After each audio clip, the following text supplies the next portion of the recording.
Chapter 13. The farther up the mountain toward the cabin they went, the more AJ realized they should have taken the car. It wasn't that the car would have been better for them, but if Jeff had needed a vehicle, he and Lisa should have had the pickup. Without alerting Eve to the small seed of worry in his heart, he tried to keep the conversation light. She had been through enough trauma without worrying about something that probably wasn't even an issue. "So, how sore are you going to be?" AJ asked, glancing over at her. "Not too bad, except for this puncture wound in my hand." She looked at her hand with concern. "Let me see," he said. Without hesitation, she reached her hand across the seat into his line of vision. True concern for the skinned gash drove into him. "Your glove did that?" "I told you it hurt," she said as she pulled her hand back to examine it. "Yeah, but you didn't tell me it was eating right through your hand." "I tend to underestimate these things," she said. "I can tell. When we get back to the cabin, I bet they have some first aid stuff or something. I'll get you fixed right up." Her eyes twinkled at him. "Ah, my own personal doctor." "AJ, your faithful white knight, at your service." She let her hand drop to her leg as she leaned back tiredly on the headrest. "How much longer?" "A good 20 minutes, he said, having timed their descent by the clock on the dashboard. "Why don't you close your eyes and take a little nap?" "I might just do that," she said, and her voice was already fading out. Careful not to jar her with the sound, AJ reached down and flicked on the CD he had brought and put in the stereo. It hadn't been played yet because until now, he just liked talking to her more than listening to music. The first strains of music filled the pickup, which was winding its way slowly up the gray-tinged highway. Unconsciously, his fingers caught the beat of the drums, and they beat it out on the steering wheel. Had it not been for the dull concern that Jeff and Lisa might need some transportation, AJ would have been perfectly happy to drive forever, with Eve's beautiful eyes closed peacefully at his side. It was all he now asked from the universe. "Is this going to sting?" Eve asked with concern as they stood together in the tiny bathroom doctoring her hand. "A little," AJ said seriously. Carefully, he dumped the peroxide over the wound and into the sink. Instantly, Eve jumped back even as he held her wrist steady. "Ow!" "I said a little." She shook her hand even in his to get the stinging to stop. A lot. "You have a high pain threshold, huh?" he asked teasingly. "Yeah, and you have a propensity for lying." She stopped shaking her hand. "One more," he said, holding the bottle over her hand. Quickly, he dumped the liquid, and she started hopping from foot to foot again, even as he held her wrist. "The next time I am not calling you." "The next time I'll bring anesthetic." "Good plan." With the cut now fully cleaned, AJ grabbed the wound cream from the cabinet and applied some. Then, with a rip through his teeth, he opened an extra-large Band-Aid and placed it on her hand. All done. Instinctively, she pulled the hand up by her heart. "And how much will that cost me?" "One pizza and movie night, your choice of venue," he said as a broad smile slipped onto his face. "That doesn't surprise me," she said with a laugh. "You'll do just about anything for food." He laughed as he started to hand her the gloves. Then he stopped. What was in this thing anyway? Carefully, he turned the glove inside out and examined the black material by the thumb. He couldn't see anything, so he rubbed his thumb across it. Immediately, something jabbed into him. It was then that he realized what it was. This nylon thread's broken. Quickly, he reached into the first aid kit and pulled out the little scissors. With one snip, he set it back on the sink. He ran his thumb back over the material and smiled. All better. He handed the glove to her. "I guess this means I get to supply the Cheetos, too." "Hey, a trade's a trade." She laughed as he backed up far enough for her to cross in front of him and out the door. However, he stayed just long enough to clean up the medical supplies and put everything back together. With a snap of the light, he left the bathroom and went down the hall to join the others who were congregated in the kitchen. "AJ was great," Eve was saying as his steps slowed toward the end of the hallway. "I'm afraid I would have fallen apart." "Oh, you never know," Jeff said as he worked to put the finishing touches on supper. "You might be more helpful than you think." As AJ walked into the room, Eve held her hand out to him from the little stool where she sat by the bar. Although the gesture would have seemed perfectly natural had it just been the two of them, with Jeff and Lisa there to analyze it, it felt anything but. Nonetheless, he crossed the room and took Eve's outstretched hand so that he could stand behind her. With no pretense, she held onto his hand and leaned back into his chest. "Well, I don't want to find out. I'm just glad he was there," Eve said, and when she looked up into his eyes, his heart turned over. "How was your day?" AJ asked, trying to turn the conversation away from him and Eve. "Good," Jeff said. "Very relaxing for a change." "No 15 million phone calls," Lisa agreed, taking a sip of the apple cider in her cup. "I think I could stay here forever." "Nope, just through the next weekend," Eve said, tugging AJ's arm around her shoulder and over her body. "Then Gabe will come kick us out, remember?" Lisa shook her head. "I can't even stay that long, or we'll have to drive back, and I don't think Jeff wants to put up with me in a car that long." "Put up with you?" Jeff asked, choosing his words carefully. "I wouldn't call it that." Slowly, Lisa took a sip. "Yes, you would. You're just too afraid to say it." "Smart," Jeff said, tapping his head with the handle of the spoon. "They call it being smart." AJ felt Eve laugh. "They call it being married," Eve corrected. Jeff pointed the spoon at her. "You got it." AJ's gaze traveled down to her. It was like holding a piece of his soul close, and for a moment he was afraid the word might send her skittering from him. However, she pulled his arm tighter around her, and he didn't move to protest. "So, how was the snow?" Jeff asked. "Great powder," AJ said. "If it keeps snowing all night, we should have perfect snow tomorrow." "Too bad Gabe couldn't come," Jeff said as he banged the spoon against the side of the pan. "He's going to be sorry he missed this." "Yeah, I hope Ashley's mom is doing all right." "You know, we brought our cell phone," Jeff said.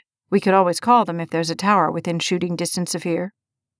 "Hey, I've got mine in my suitcase too," Eve said, as though she had just thought about it. "I could go get it."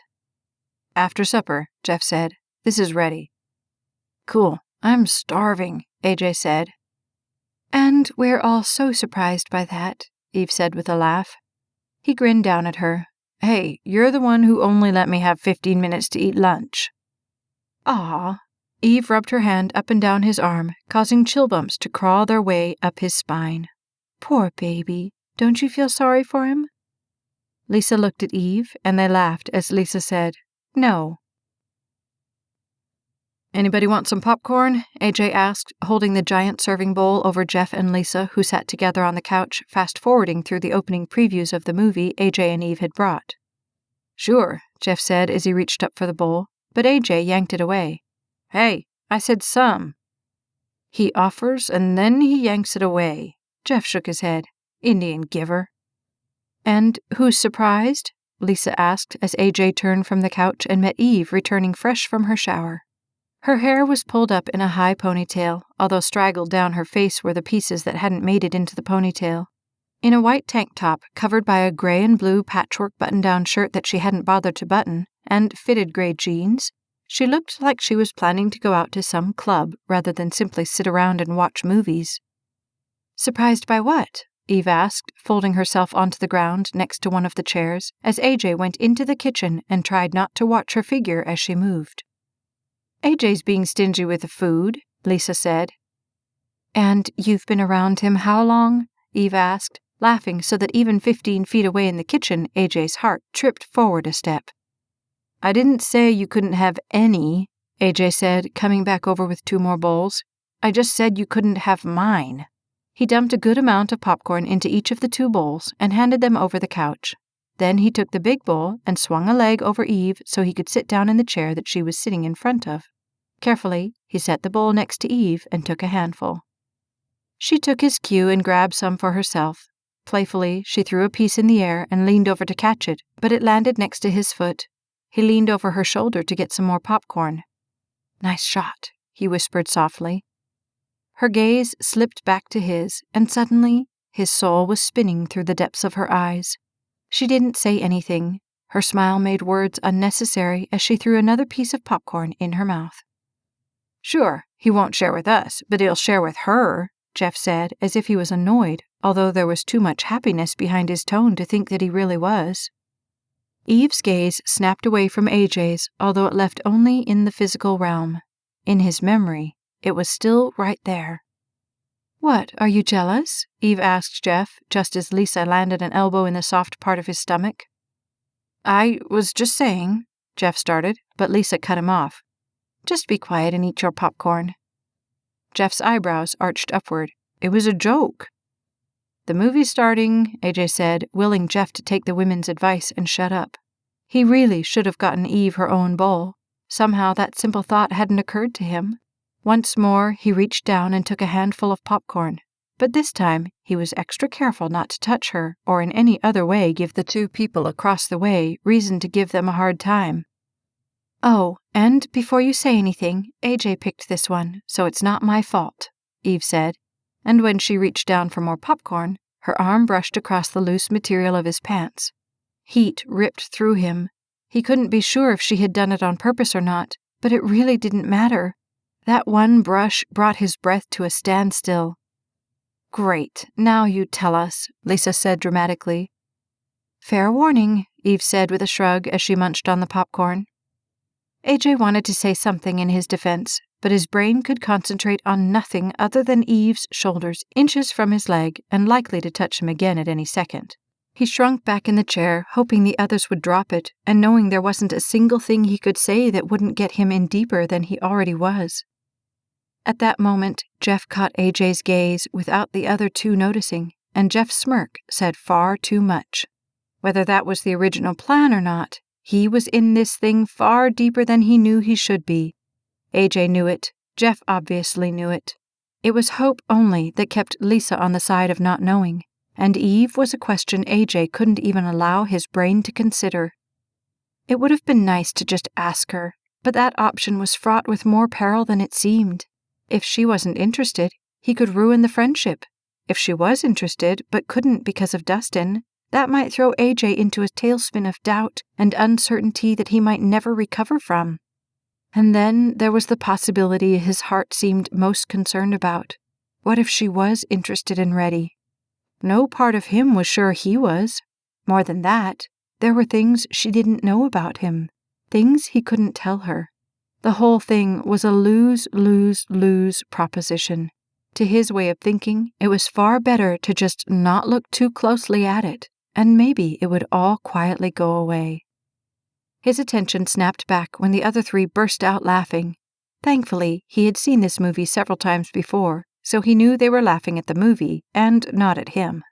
Nonetheless, he was sure they would in fact be laughing at him if they could hear the thoughts running through his head. It was silly, ludicrous really, that he could ever have even a chance with Eve. Fighting that thought away from his soul, his gaze fell to his hands and brushed across the loose spirals of black waves inches away. She was his friend, and that was enough. "I don't think I've ever laughed so hard," Eve said as she lay on the floor looking up at the ceiling. Her hands lay across her stomach as her body wound down after the long day. In the chair looking down at her, AJ sat, and at that moment she was immensely glad that he had been there to share the day with her. That goofy lady selling squirrels. "You should have bought a squirrel!" The memory of the movie scene brought the laughter back to her. Man, I knew they were in trouble when they didn't buy that squirrel right away. Gazing down at her, he looked so serious. "So you liked the movie?" "Yeah. You don't have such bad taste after all," Eve said teasingly as she let her hand drop over to his ankle. "Well, thank you very much."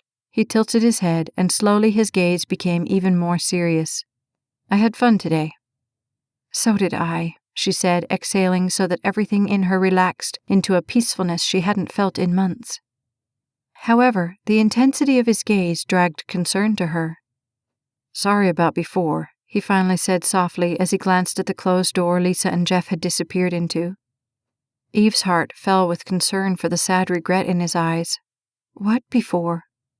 His gaze snapped from the door to hers and then landed on his hands. "I didn't mean for them to make you... I should have thought farther than that." A moment she looked at him. Then, with a push, she sat up and faced the chair, folding her legs Indian style beneath her as she put both hands on his ankles. Hey, they were teasing. The gold of his eyes stayed far away from her face. Yeah, but I know you aren't. I mean, you didn't. Her face softened as a gentle smile slipped onto her lips. I'm not mad. I kind of thought it was funny. He surveyed her face as the light flickered in the depths of his eyes. You did? Yeah. Besides, if I listened to them, I'd already be married to Dante. Revulsion wrinkled across her nose. Now, there's a scary thought. What was so bad about him anyway? AJ asked, tilting his head to the side in that way that made him look terribly young and vulnerable. He was so serious all the time with all the museums and the French restaurants. He even wanted to take me to the opera. I take it you don't like the opera? I don't like movies with subtitles, much less whole performances where I have no clue what's going on. Slowly, she shook her head. Besides, I don't need somebody to impress me, to sweep me off my feet and carry me away to some castle in the sky. Her gaze dropped to his socks. I never did. For a moment, silence descended across the room. Then what do you need? AJ asked so softly she almost didn't hear the words. Looking up at him should have been hard, but her heart led the way to his eyes. A really good friend. A gentle smile played across his golden tan features. Then, I guess you got what you're looking for. This has been White Knight, Book 2, The Courage series, written by Staci Stallings, narrated by Becky Dowdy. Copyright 2012 by Staci Stallings. Production copyright 2014 by Staci Stallings. Never miss a second of the story. Like and subscribe to the Staci Stallings YouTube channel today.